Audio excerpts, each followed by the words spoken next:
I'm Ricky Nierva, and I'm an artist. I'm very, very lucky to say that I'm a production designer at Pixar Animation Studios, which is one of the best animation studios in the world. It's hard to believe, but I've been in the industry, animation industry, for almost 20 years now. And one thing that really terrifies me, other than being on the stage right now, is this right here. This blank sheet of paper.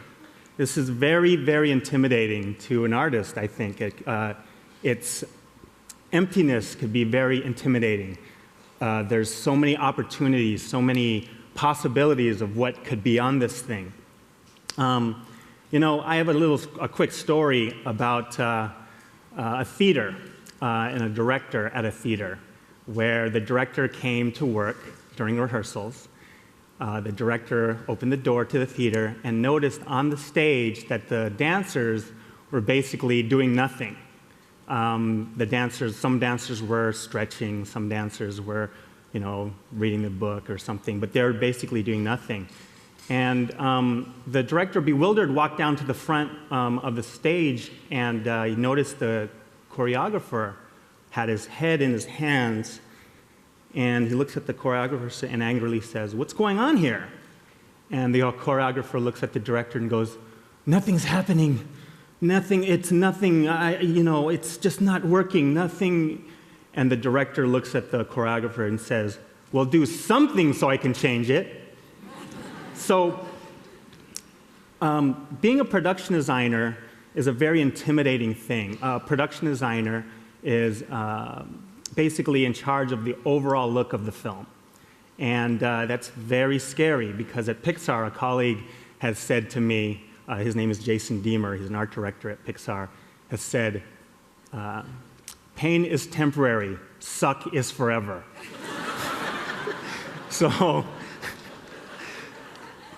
I'm going to do this. The theme here is uncharted waters and do something crazy, and you know, I just said suck, so I'm going to do something that hopefully doesn't suck too badly, and I'm going to make this more relaxing to me, so I'm going to just, okay, that sucked, but there's a point behind this. Basically, where do you begin, right? Apple and Pixar founder Steve Jobs has said,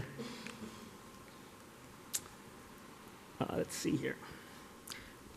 Design is not just what it looks like and feels like. Design is how it works. Filmmaking is a purely collaborative art form, and that's why I love it so much. You know, to make a film's design work, the art must support the story. And at Pixar, we try to tell the best stories that we possibly can. You know, the first time I got to production design was on the movie Up. And for those that have not seen it, you need to leave right now and watch it. But I apologize if I ruin the film for you when I say it's about a story about a man named Carl Fredricksen. And Carl Fredricksen, in the beginning of the film, we meet him as a very young child. And you know, he meets the love of his life. Her name is Ellie. They fall in love. They get married. They go through all the trials and tribulations of life. You get to the point where they get old, and Ellie dies. Again, I'm sorry if I ruined it for you. But that's in the first 5 minutes of the movie, and I think it's the most beautiful 5 minutes of the movie. It's a really powerful setup to Carl Fredricksen's story. And then Carl basically, at that point, starts being boxed in, starts being stuck in his ways. He's basically an unchanged man. So the approach I took to designing that, it's all based upon that idea. And if you bear with me here, I'm going to show you a bit about how I think about designing for that movie. And it all started with this. The simple square. Basically, I go to work, I draw that, I show the director, and then I go home and surf the internet. Okay, that was a joke. It takes some time to translate the jokes, I'm sure, right? No, it starts with this simple idea, the square. And the square, to me, while I'm designing, it's static. It's not dynamic. It's solid and stable. But it's also basically boxed in. So as I'm thinking of these things while I'm designing the shape, things come together. And all of these ideas, and here's some square glasses, is supported by that square.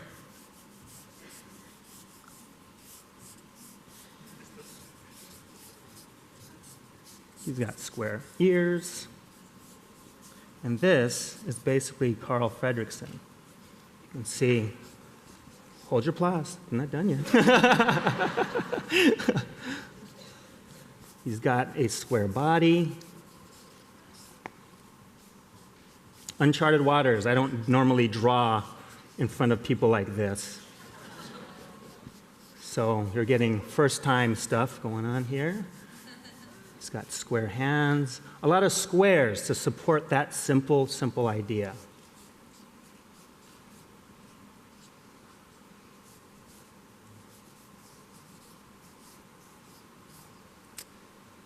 Carl Fredrickson.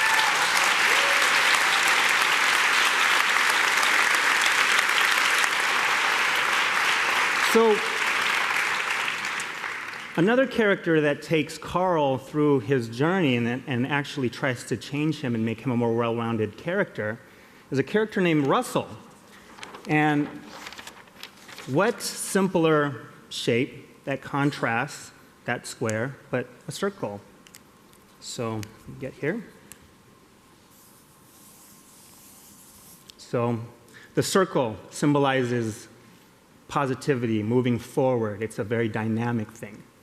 It's all of these things that need to help Carl get more rounded. So, Russell was based upon this idea.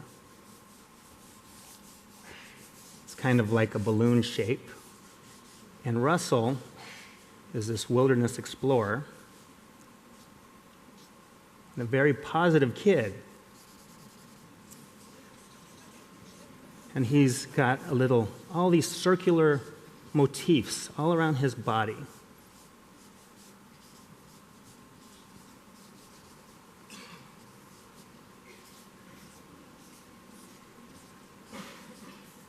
Like that.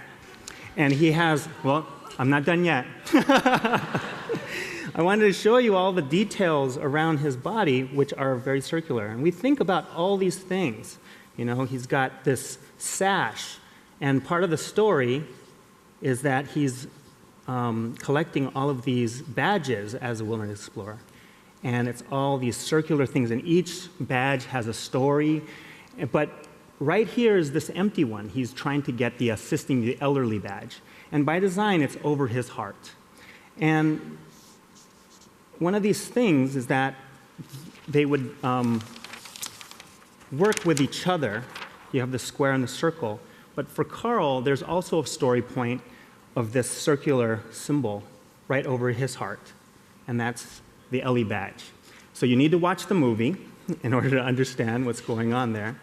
But you know, we think about all of these things as we design. And it's a very long process. You know, it takes an average of 4 years to make an animated film at Pixar. And we also, while we are thinking of making the movie, we have fun putting these simple shapes all over the movie. So you can see here where Carl wakes up. On his side of the bed are the square symbology, and on her side is the circle symbology. And so, you know, it's fun to do this, and we have kind of these ideas, but the main point is to not see it while you're watching the movie, but you should feel it. If we do our job right, you don't notice this stuff, but you feel it. It's also here. If picture frames around the house, If Carl is by himself, he's in a square picture frame. If Ellie is in a picture frame by herself, she's in an oval picture frame. Someone asks, well, what if they're in a picture together? Well, because it's a square frame with an oval mat. You can see in this image, Russell is literally separated from Carl with lighting. It's just cut right through the shot. And all of these things support that simple idea, basing upon that simple idea of circles and squares. You can see the circular motif all around his design. And he's very colorful, very saturated color, and Carl's desaturated. So he's trying to get color back into Carl. He's trying to get him more well-rounded. Very clearly, it's in the prop design, Carl and Ellie's chair. You can see the circle and square shape vocabulary there, shape language.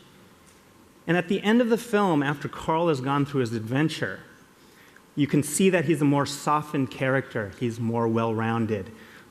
He's tanned. He has more life in him.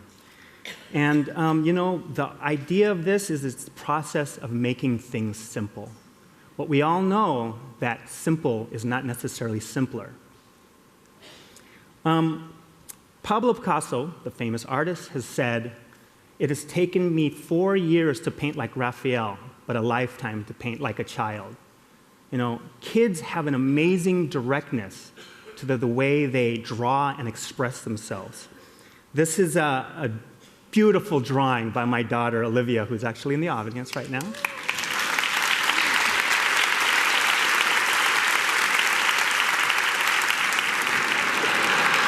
Sleeping, bored. Uncharted waters, this is what it's all about. She's never gonna forget that. I'm never gonna forget it. Oh my gosh, this is amazing. Let me tell you about how amazingly, full of life she is. No, she drew this drawing, and young kids, they just jump in. They're joyful when they create. Eugene was talking about that, about the kids, very young kids will just dive in. They're not afraid of the blank piece of paper. They can't wait to fill that blank piece of paper. They simplify down to its purest essence.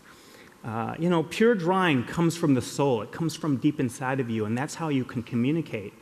I've been drawing. My first drawings are when I think I was 3 years old. I asked my mom, "Who did these drawings on my bed?" And she said, "You did. You found a permanent marker, you destroyed your bed, and then you went to the walls, you kept going around the house."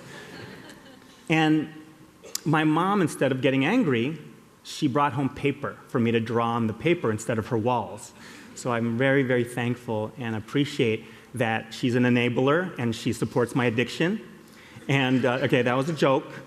I love my mom for doing that, really. I would get completely lost when I was a child, and it's called getting in the zone, where the world would just disappear. And I would make sound effects, and I would just completely lose myself. And, as an artist, that's the thing you try to strive for, getting in that zone. Kids also, in terms of drawing, they get to the heart of it. My youngest daughter, who is also in the audience, Lily, she's not sleeping, is she? She's not sleeping? Okay.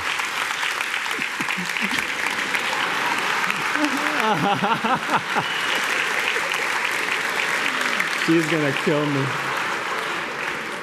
Oh my gosh, my kids are gonna kill me. Lily, when she was around 4 years old, she's about 5. Maybe actually when she was about 3 or 4, she drew this amazing drawing of our pet dog right here, of our dog Kika. And our Kika's a little dachshund, a little wiener dog. And I looked at the drawing, and I loved it, but I said, "Hey, Lily, dogs only have 4 legs." And she said, she's running, Papa. Isn't that amazing?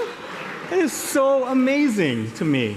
And there's cave drawings, where there's animals running and they have multiple legs. It's like the first animation in caves. So, it's just so inspirational.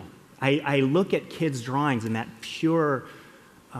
purity in these things that I just feed from, And the last thing is, ultimately, kids are not afraid of making mistakes.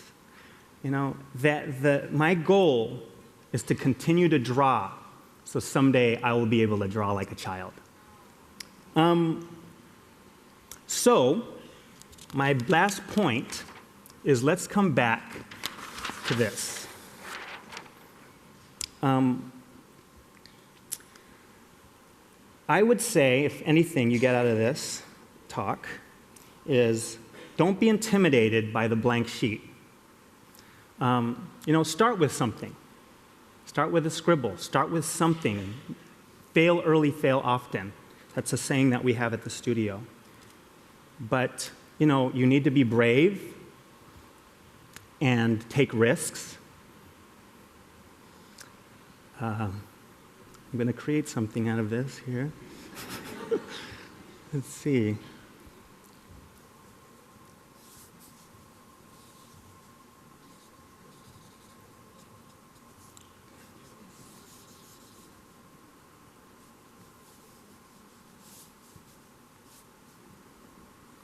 It's a duck holding its egg close to its body.